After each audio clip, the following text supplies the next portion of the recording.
does a comment like that, especially if you don't agree, from someone like Daniel Cormier, is it easier to deal with? Is it less bothersome on your side? Because I bring this up because Cub Swanson tweeted last weekend, oh, every MMA media person should have had at least 3 amateur fights, with the idea with a lot of fighters say, oh, they don't know how it is in the cage. Their opinions aren't of an understanding of a fighter. Does it make a comment like that from someone like Daniel Cormier, not as annoying or bothersome as compared to, say, I said it?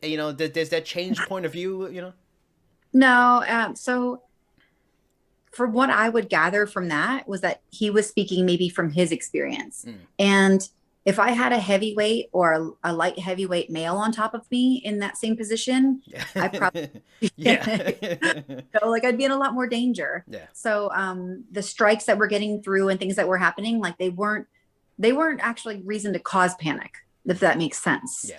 Um, but no, like I don't really get upset because I've learned a long time ago, having been with, like a few guys in long-term relationships, that people aren't mind readers.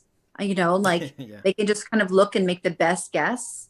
But I got taken down into side control. That's a very tough position to be in. And anybody who's done jiu-jitsu, so I don't hold it against anybody, or even, people who've never fought.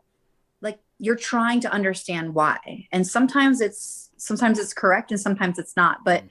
if I went and analyzed somebody else, there's a chance that I could get it wrong too. Mm. And they would just say, oh, no, no, I didn't feel like this. I felt like that. I'd say, Yeah. oh, okay, that makes sense. But it's not like any of us are perfect. I'm not perfect at MMA.